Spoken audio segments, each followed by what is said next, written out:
Do you want a highlight that will stand out from the old mold? Rising Recruits is here for you. Professional title screens with easy-to-read important information, use of multiple camera angles, professional graphics that emphasize your skills for coaches to see, 4K and high frame rate cameras to capture all the action. Call, email, or visit Small Moments Productions online today.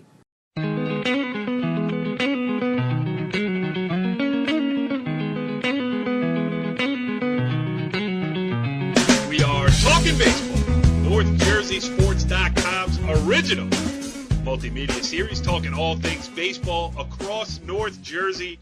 This is Season 4, Episode 2, and we couldn't wait to get back at it. I am Corey Doviak. Now, this show has two co-hosts this season. One, the great Mike O'Donnell, who was with us last week, and then the incumbent co-host, who is back in his chair to take us through this week's show, a man who goes by many names, Joey Fashion Show, Joey Chaperone, but he's got a new one now, and I am pleased to be joined on this edition of Talkin Baseball by the one, the only, Joey Facemask. Joe Sutera, what's going on, pal? Joey Facemask. I would have figured at least like Joey Blue or something a little bit better of a reference to an umpire than Facemask. But I guess I don't have any say in these nicknames anyway. And you know what's really funny about these nicknames, Cor?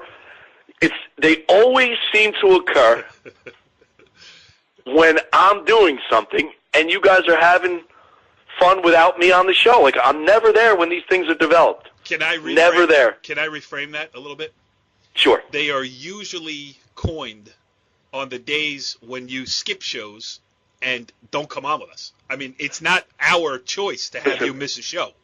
Listen, I'm about ready to make you have to go back and edit this thing because I'm pissed. I'm pissed that you guys did this show without me.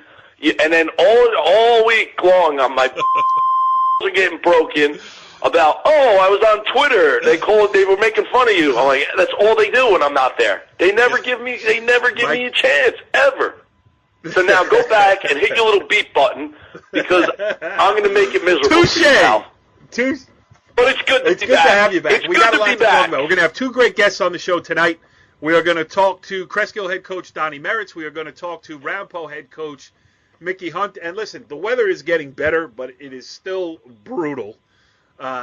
So all of the talk of the preseason is how many games have been postponed, how many have you played, and how many pitchers do you have left, even though you might have only played one game this week? Because outside of the weather, this pitch count thing, Joey, and I am very curious to get your take on it as a former head coach, as a New Jersey State Hall of Fame head coach, as a guy who has seen it from all angles, as an athletic director, and now as a cadet umpire down on the JV level, all right, working the bases in the wind in a 17-14 game in the fourth inning. You know high school baseball inside and out. So your thoughts, pitch count. Atrocious. In one word, atrocious. And here's why. I told you this before we got on the show. It hurts the guys who are doing it the right way.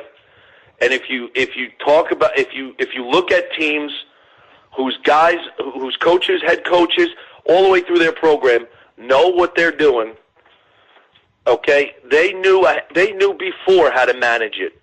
And you're talking about now, if they have big games coming up later in the week, they got a kid going, they might need that kid later in the week.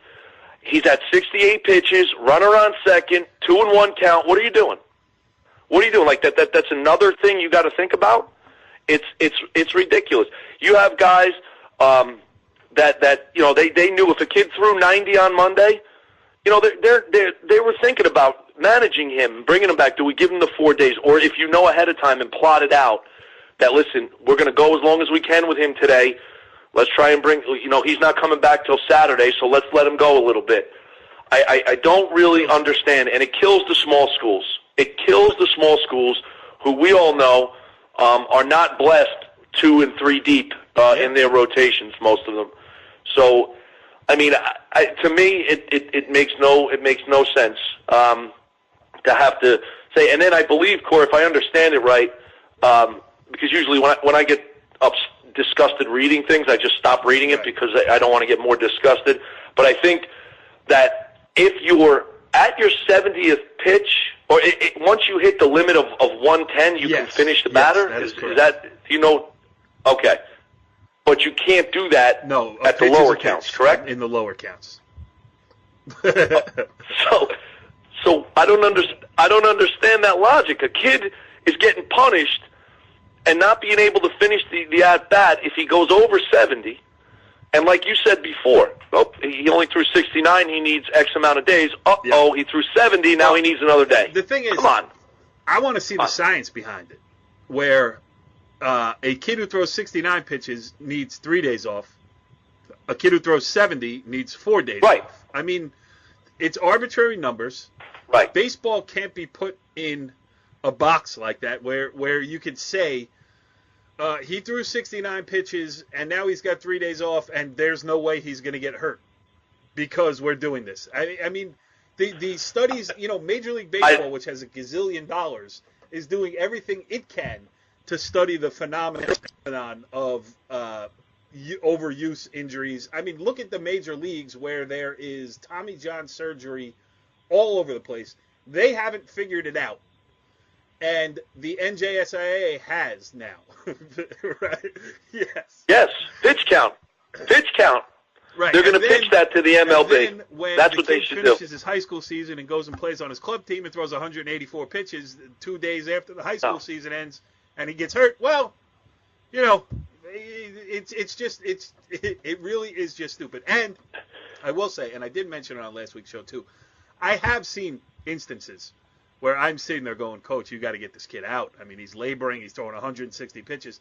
Right. But in my 20 years of doing this, maybe 5 times, 4 times, 6 times, maybe 10 times in the probably thousands of games that I've covered has that thought. So why can't it be in the hands of the athletic directors?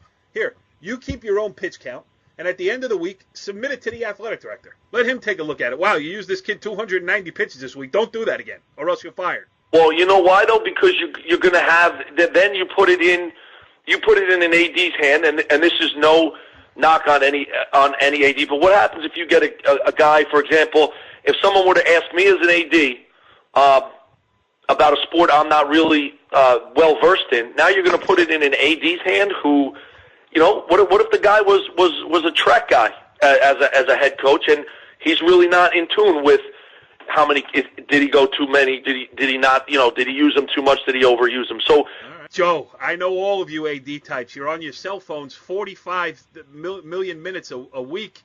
What does it take to call Greg Butler and say, "Hey, Greg, my kid threw 220 last week on my pitch count. Is that too many?" Because I'm going to tell you why. Because then what happens if that guy goes and says, "Hey, I called Greg Butler, and Greg Butler said it was too much, and now everybody's pissed at him." Here's the thing: put it back in the coach's hands. Put it back in. Look. Go read Nolan Ryan's philosophy. Go read what Nolan Ryan feels about throwing. Just throw the ball. Throw the ball. Relievers. Yeah. Where he is, they don't exist. Like, just starting pitchers, be ready to throw. And your arm only has so many throws in it. And I'm sorry, but if you're going to get hurt, you're going to get hurt. Yes. Yeah. Yes. I don't think you can throw a kid for 125 and then bring him back on 3 days rest. Have I had a kid go 118, 119, absolutely. But he had 5 days. We knew he wasn't coming back until the following Monday. Well, it's baseball. So is that overuse?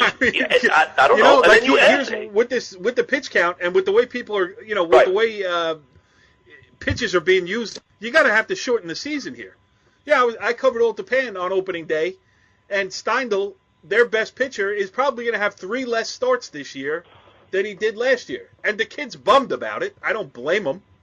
You're going to get to play 3 less high school baseball games because of it. And there's no guarantee that in one of those games that he does pitch that he doesn't get hurt. I mean, it's just, what are we guarding against? It's going to happen. The other thing is just cancel the season. No more high school baseball. Then nobody's getting hurt. How great would that be? A perfect world, right, Joe? No, absolutely not. Come on. You're getting a little crazy now. Look, I'm only friends with two liberals in my life. One is my wife, and the other one is you. So take it easy. That's a little bit aggressive. You cancel everything now. No, that's not how it works. Joe, give them all a trophy on day one, and then you don't even have to hand out the uniform. Exactly. There you go. Right? Go. Now, yeah. Well, you know who we need? You know who I'm going to say, right? You know what? I don't even want to guess. There's a million people running through my mind. Nope. We need Richie Ballgame. That's who we need. Oh, yeah. So he could say, you know. Yes. But, no, I don't know. I'm not a fan of it. And Cora, I'm sure you've spoken to a lot of coaches. I've spoken to a lot about it. It's just, to me, it doesn't make any sense. It makes the game that much more difficult for the high school coach. It makes the small school coach, puts even more obstacles in the way of getting through the season. It's just, it doesn't make any sense. It doesn't make any sense. And one of the biggest things is like you said, what's the difference between 69 and 70? If he's at 110, he can fit. But if he's at 68 and he goes to 73 on his last batter, then he still needs that time. Is that maybe because of the time that's in between anyway? Like once you're at 110, you're exhausted. I don't know. I don't know. Yeah, no, it's just there's so many different variables, and we haven't. We barely played a week, and some teams have only played 2 games. So yeah, I'm just thinking about covering the state final. I cover that Group 1 game every year. Right. Who's going to be left to pitch that game? Well, you know what? Maybe that's something to consider then. If you're going to do it, the days in between. I don't know. I don't know. I think it just muddies the waters and makes things a lot more difficult. Yes, Joe, and you did say it right. I have talked to a lot of coaches around the North Jersey baseball scene, and we are going to add one to that list here momentarily as we welcome in our first guest on this edition of Talking Baseball. He is the head coach of the Ramapo Green Raiders. He is Mickey Hunt, joining us on the Complete Performance Baseball Academy hotline. Coach, thanks for joining us here on Talking Baseball. Thanks for having me. But did you say great? Yes, I did.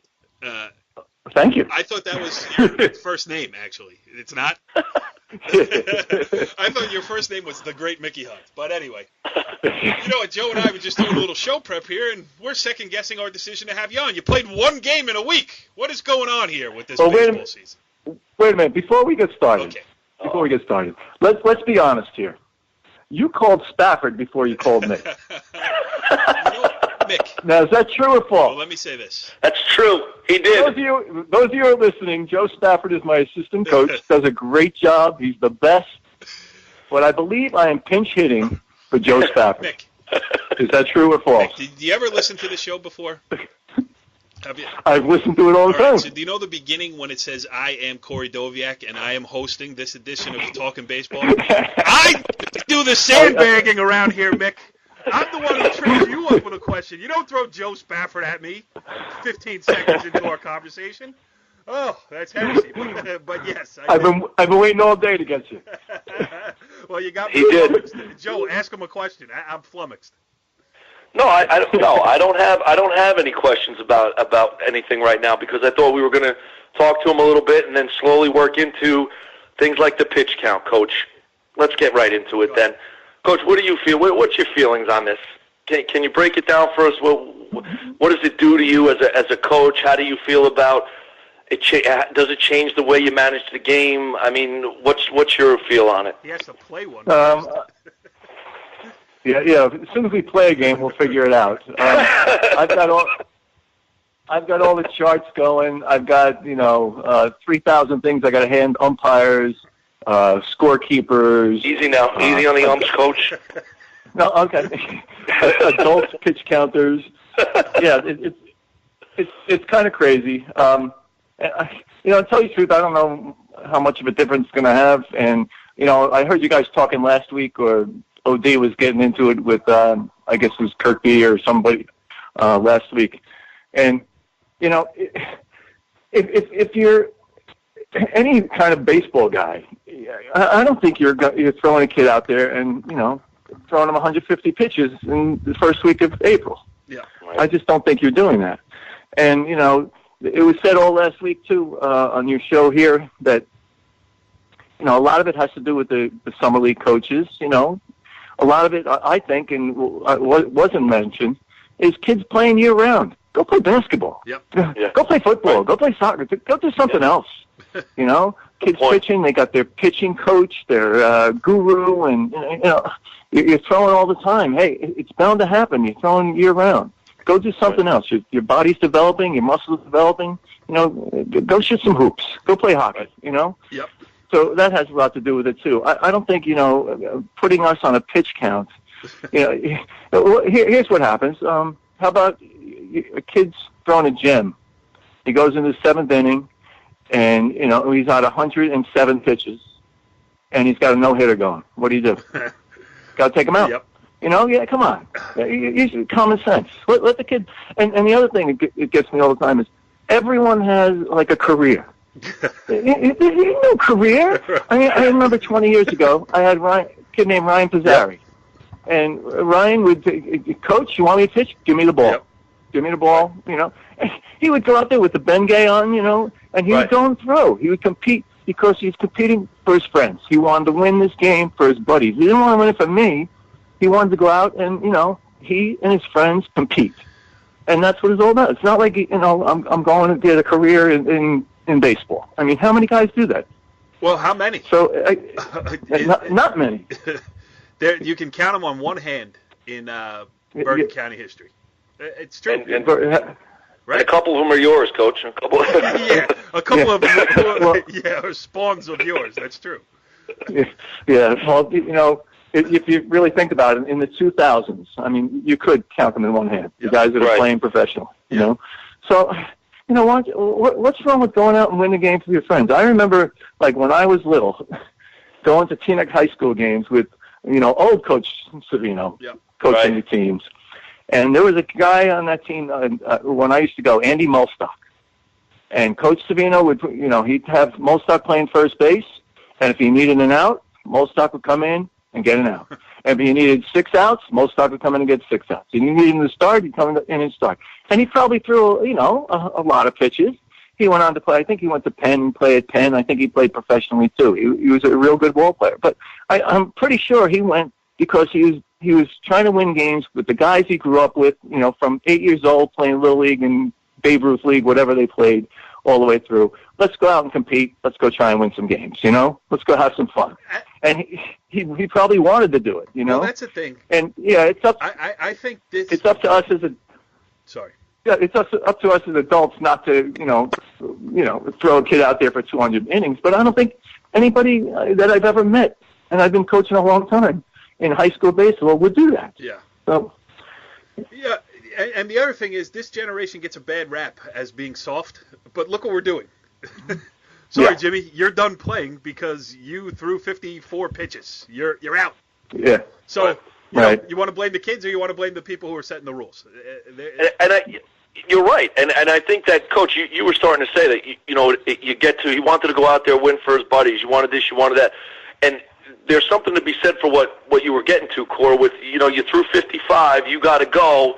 But what if the kid's battling? What if the kid hasn't had his best day and he's got to fight through it? But we got to cut it short because there's a certain number of pitches he can throw that day. Like it kind of takes away indirectly from the mental aspect of the game too, the mental toughness part of it, where you're really limiting kids, and it's unfortunate. And the physical side, it is. Yeah. No, the physical part of it too, where you're on the mound, you want to play.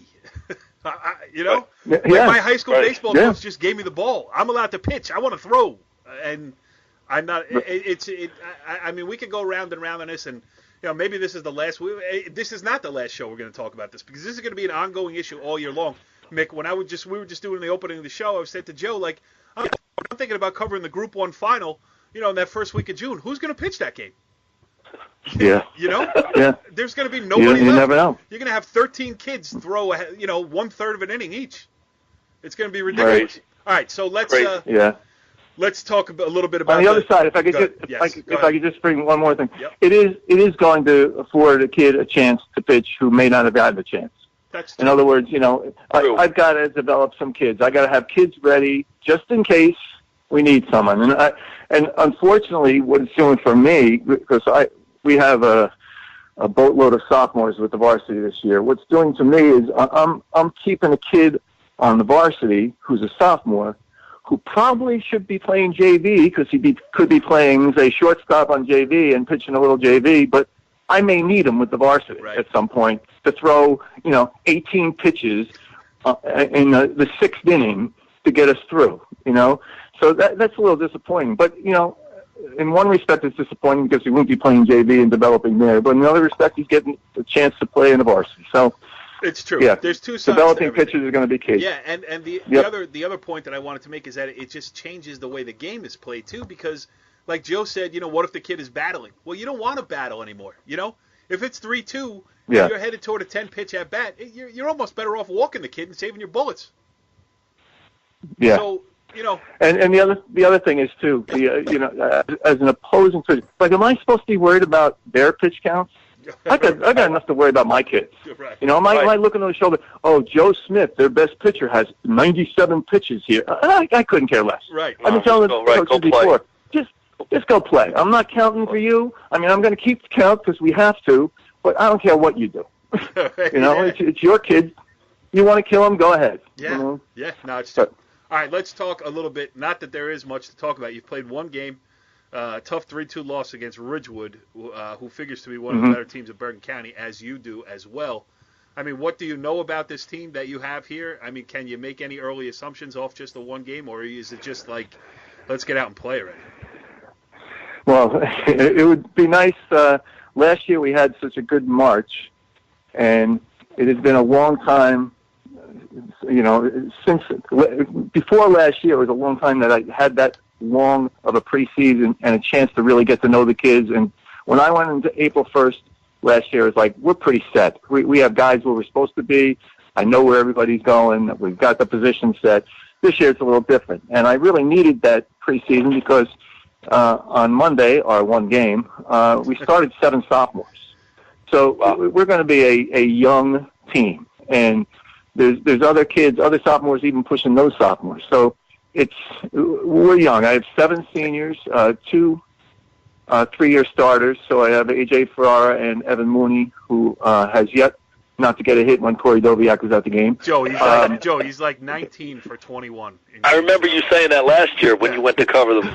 He just smokes them. So we've been trying to get Corey to come to every one of our games, but it hasn't worked. So those two captains I have, and they're good leaders, good kids, smart, and they've, the younger guys look up to them. So it's good to have them there, and they've been around the block. They know what to expect.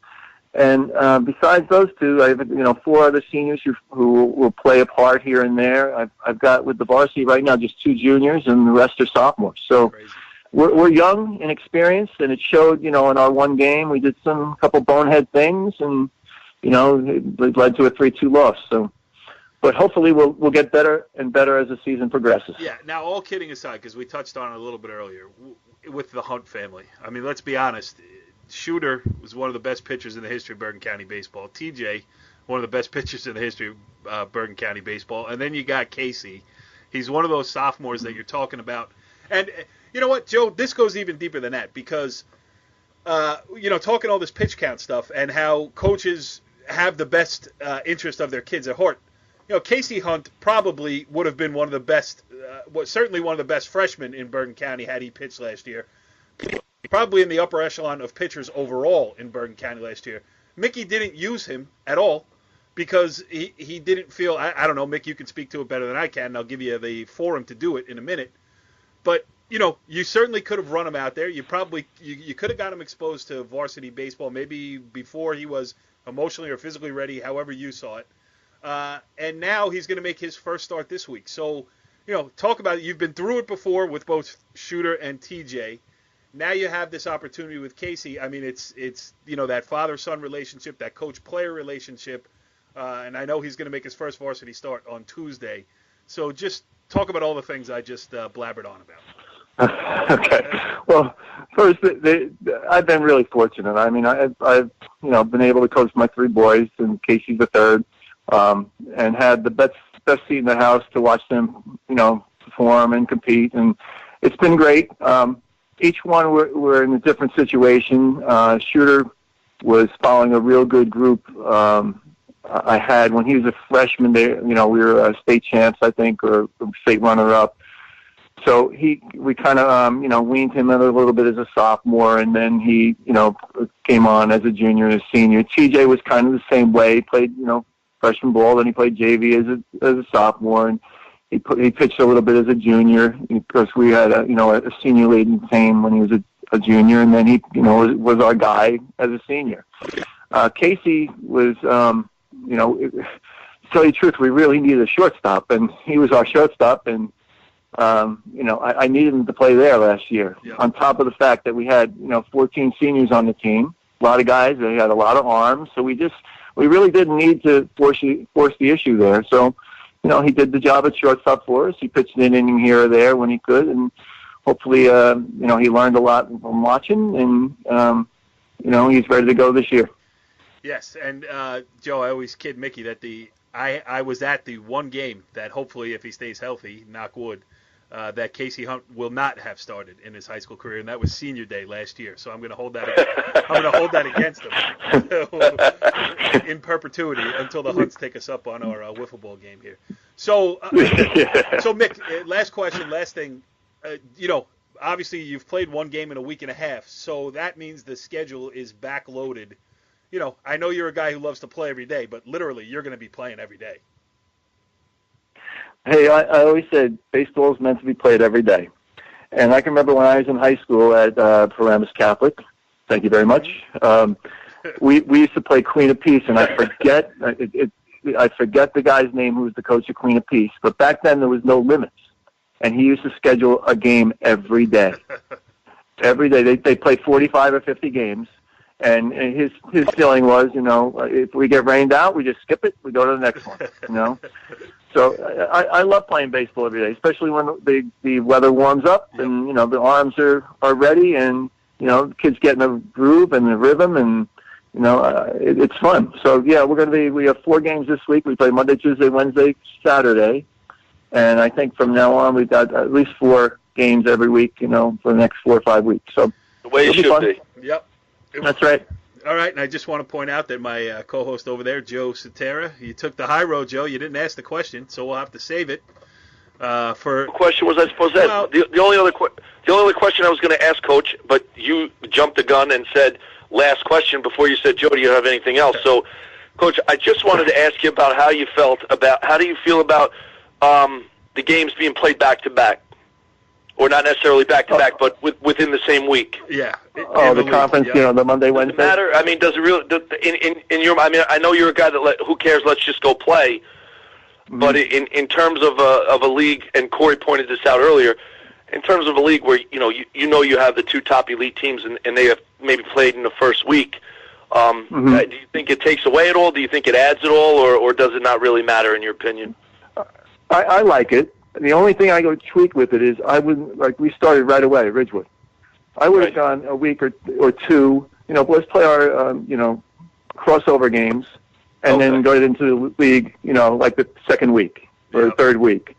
That would be the only thing I would tweak. But I like it. You don't see the same pitcher each time, You got to, hey, I was one of the few that voted down, well, it's more than a few years ago now, the county tournament.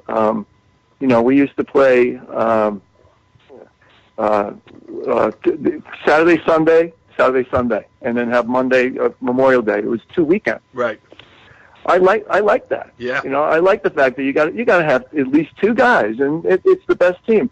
The way we have it now, you can run one guy out there, and get to the finals. And right. I don't know. I kind of liked it the other way. And I remember voting. I was one of the few guys that voted. Anyway, so yeah, I like the fact that you're not seeing the same pitcher each day, and I think it'll bring some excitement, and we'll see what happens this year with it. Yes. Yeah. All right, Coach. Yeah, but it's good conversation here. I mean, we've truly yet to hit stride with the baseball season. But that's that's par for the course. Nothing we can do about the weather. And I'm looking forward to getting out there and covering a couple games, including Tuesday's 11 a.m. start up there at Franklin Lakes. So, Mick, thanks for joining us here tonight, and save me my spot in the dugout, in the dirt on the first base dugout, will you? That's your spot. You got it. Thanks, Mick. All right, good stuff there, Joe, with Mickey Hunt.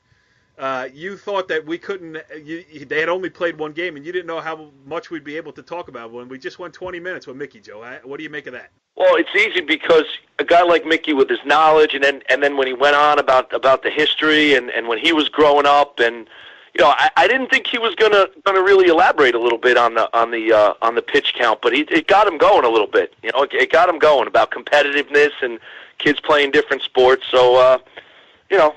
Did not leave us disappointed. Absolutely not. And another guy who I can guarantee will not leave us disappointed is the next guest on this edition of Talkin Baseball. Joining us right now on the Complete Performance Baseball Academy hotline is Cresskill head coach Donny Merritts. Donny, thanks for joining us here on Talkin Baseball. Hey, you're welcome. Thanks for having me, Corey. Joe, how you doing? Good, Donny. How you doing? All right. Would you be better, Donny, if you didn't face Dan Raglovich from Dumont in your last outing? That's wrong. What do you got to open the show with a guy like that for? That's ridiculous. Well, yeah, Donny, don't answer, Donny. Hang up. Hang up. Show is over. Donny, I apologize. No, that's fine, Corey. Yeah, it would have been better. Actually, I'm going to be completely honest. I was surprised that he was pitching. Yeah. We're an independent. I'm sure being in the Big North, he has either the Monday, Tuesday, or the Monday, Wednesday game. And I was completely surprised that he was pitching. Yeah, and he's good, completely too. Surprised. And then as they took the lead, I thought for sure he'd take him out, but he never did. He stayed in. Yeah. So, all right. So that's a rough one, but listen, that's a good experience for your kids. Yeah, it's a great way to open. Great way to open. Yeah. Well, No. Listen, Joe, he opened with a win against the Palisades Park Tigers, which is why I'm a little. No, not his season. Not his season. The show. Hey, Donny, welcome to the show. How does it feel to be no hit? Hey, how does that feel? Yeah, great. Yeah, we got one hit. No, I'm exaggerating what happened. Oh, yeah, I know. You know what I mean? Come on, Corey. Oh, better sure. than that. Be better than that. Now, listen, I want to take this opportunity to reset here. I apologize. When we had Mickey on, he sandbagged me right off the bat, and I'm spitting angry since that happened. And then I'm talking to Donny in show prep here. I say, hey, what'd you do so far this season? Oh, yeah, we beat Pal Park. That's my alma mater, Joe. So, yeah, I'm a little testy, all right? Sandbagged again. Yeah. All right, Donny, let's get serious here. Right. A great season last year for the Cresskill Cougars. Made it to the North 1 Group 1 state semifinals. It was a great run, led by a couple of really outstanding seniors on that team. Obviously, high school sports, calendar turns, new group of guys. Give us a little state of the state on this year's Cresskill Cougars. Okay. Believe it or not, we have a lot of people back from last year. Yes, we had great senior leadership. They really took our team and put it on their shoulders, and we kind of took off. As they went, we went. But we have my whole pitching staff is back. Okay. They were all underclassmen last year. And I'm thinking that we can make the same type of run. There are some new kids in new spots, but they have some experience. They're just playing in a different area. Maybe instead of third base, they're now playing second base. So they need to gain the experience there. Like I said, and as you obviously told everybody, we got beat up a little bit on Saturday against Dumont. But listen, it was a good experience for the kids to finally see somebody who is state caliber pitcher. So they know what's going to be expected of them as the season goes on. Yeah, and it's been a rough start for everybody, just weather-wise. I mean, we just had Mickey on; he's played one game. You've played two. Right. How tough has that been on you? Oh, it's been terrible. Yep. We're outside in March before the snow comes, and you're doing things on the field even though it was cold.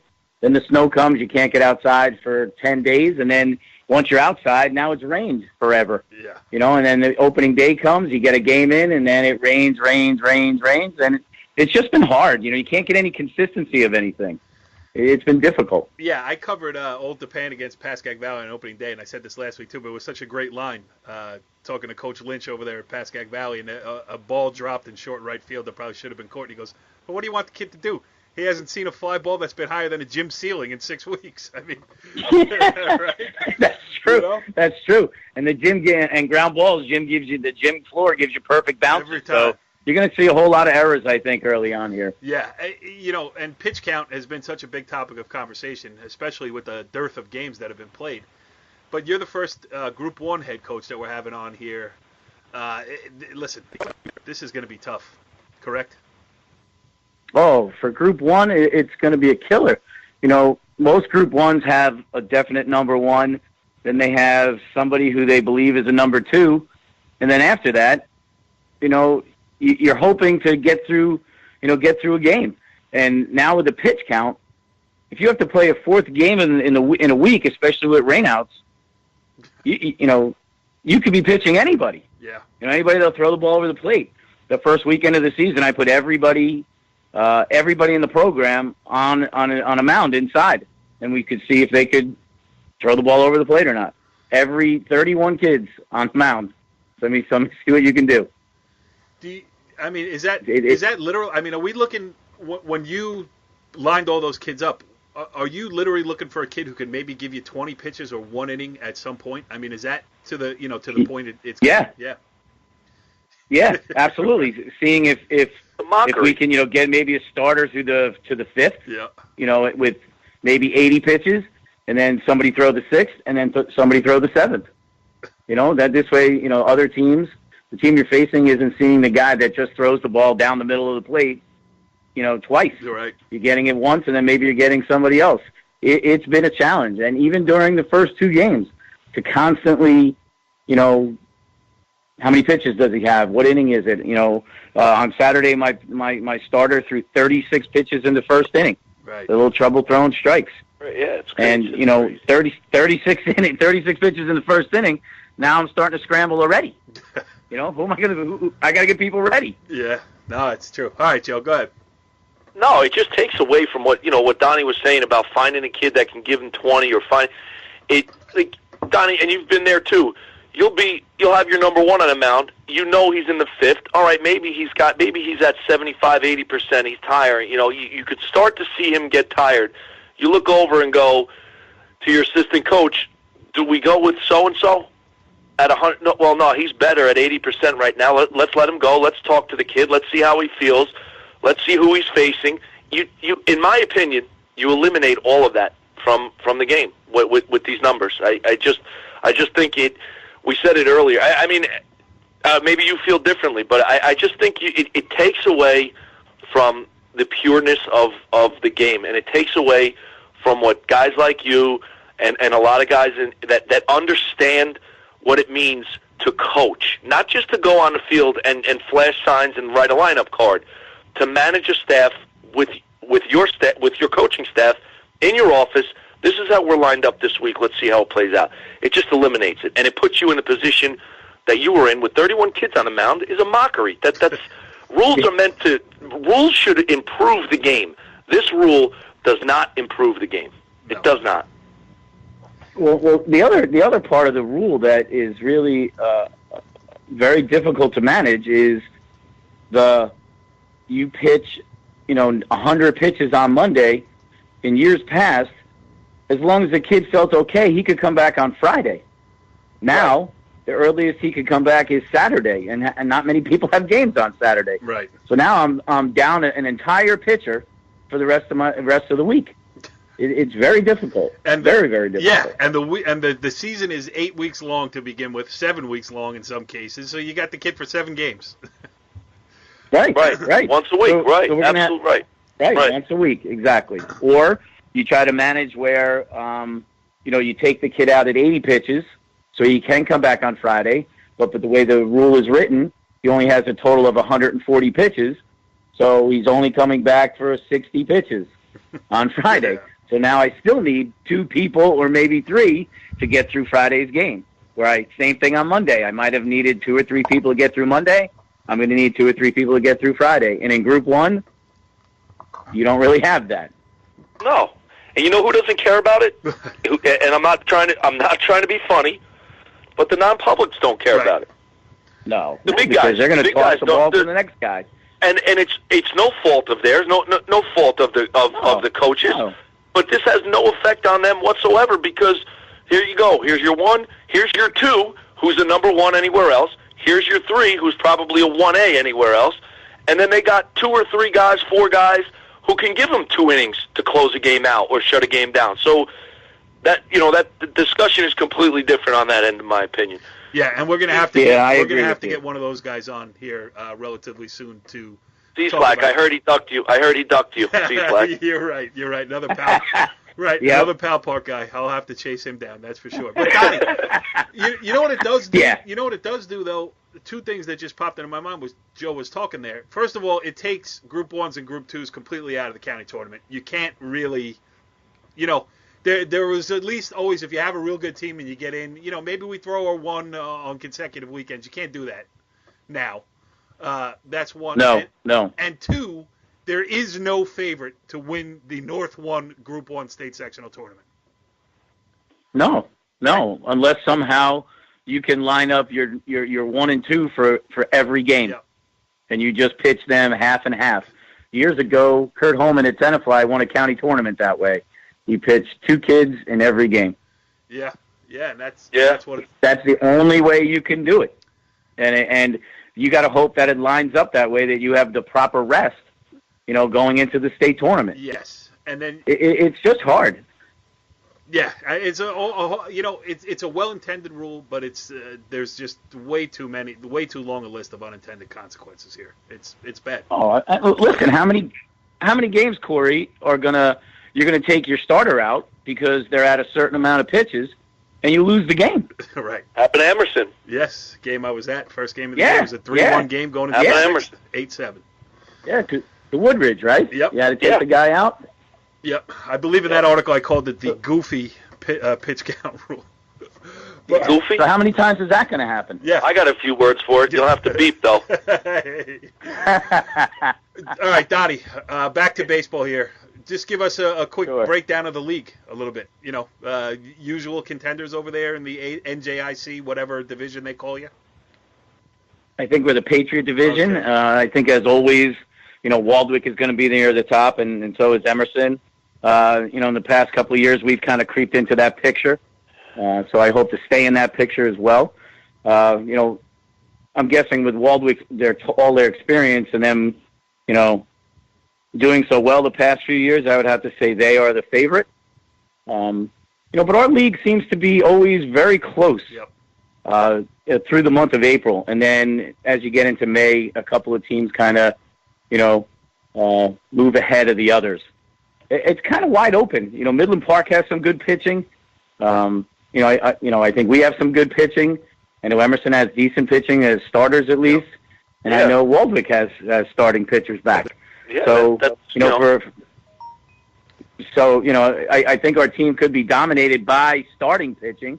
What happens when they get to those pitch limits, it's going to be up in the air. Yeah. And you also have to remember, if somebody's playing a 3rd or 4th game of the week, you might be winning at 10-9. It's going to be who outslugs the other guy. Oh, who's going to be more miserable than Corey Doviak in the 7th inning of a 14-11 game? Who? The 2 coaches. The umpires. Standing in between the travel trails over there at the Cresskill home field, banging my head against the corrugated iron.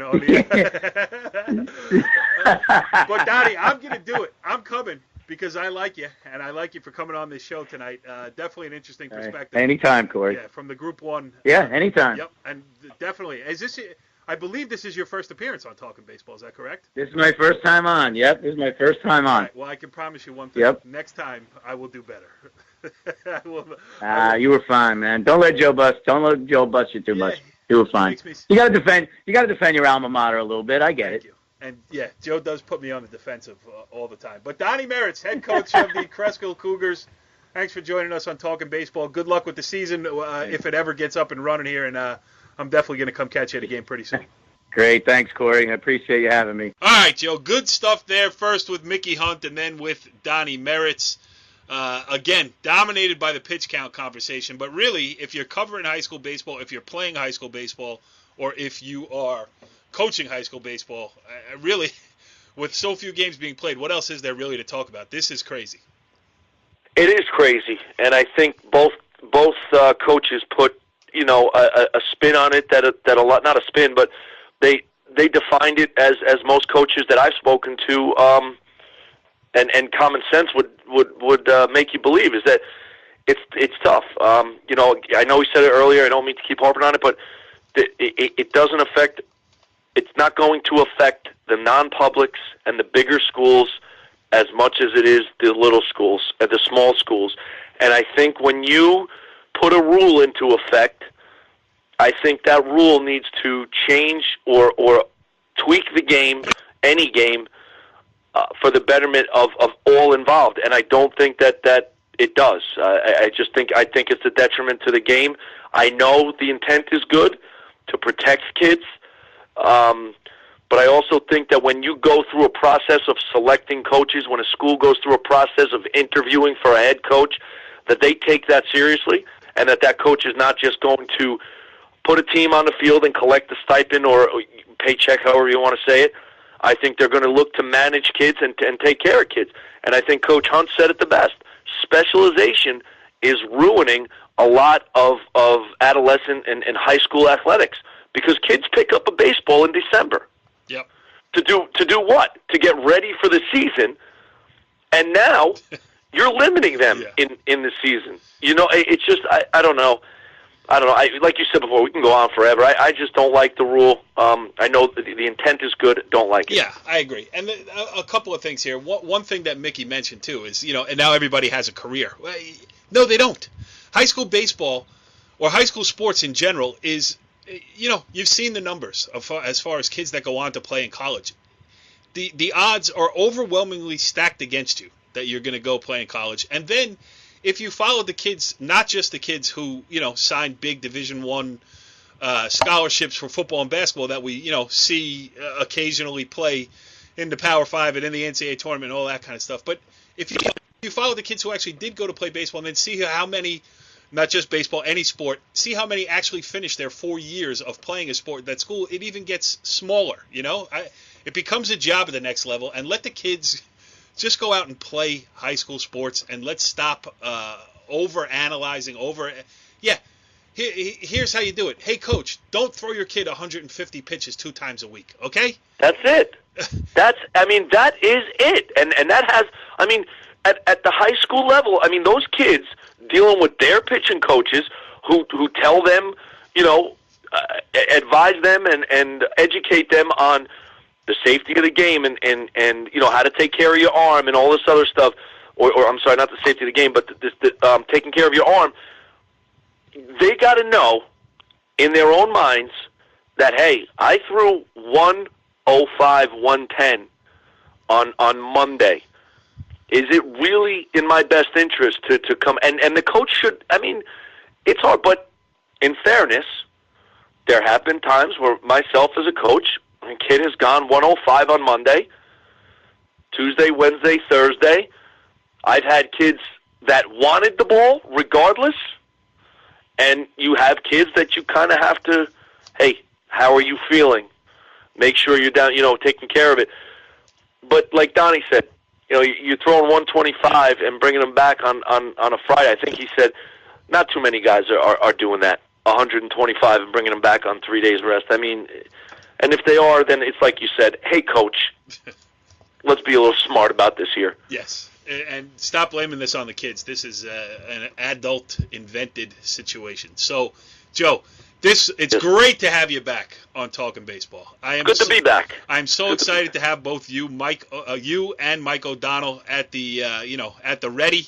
We're going to carry this thing through the rest of the season. I'm really looking forward to it. But we can't let you out of here tonight with at least getting an update on what's going on. Well, an update on the irony of all ironies, and that is you staking out a career as a high school baseball umpire, a job that I don't know if I can remember a high school coach who rode an umpire Oh, not true. All right. All right. Not true. But you were in the class with the best. I'm not saying in an overtly negative way, but No. You No, did you're like right. to talk to the umpires. I mean, have you got to umpire school and thrown yourself out? No. No, but when I walked in, there was quite a reception when I walked into the class. It is. I'll tell you, it is. I've only done a few games, but it does completely put a different perspective. You see the game from a completely different angle. I mean, you're locked in on everything. As a coach, if your kid is kind of off on a mound, your catcher makes a mistake, your defense is just not where it should be. I mean, you're locked at different times. But here, it's every pitch. There's no time off, and then to go through being on the bases and where you have to be and being behind the plate and the responsibilities that you have, it's insane. With runners runners on first and second, you have to be in a certain position.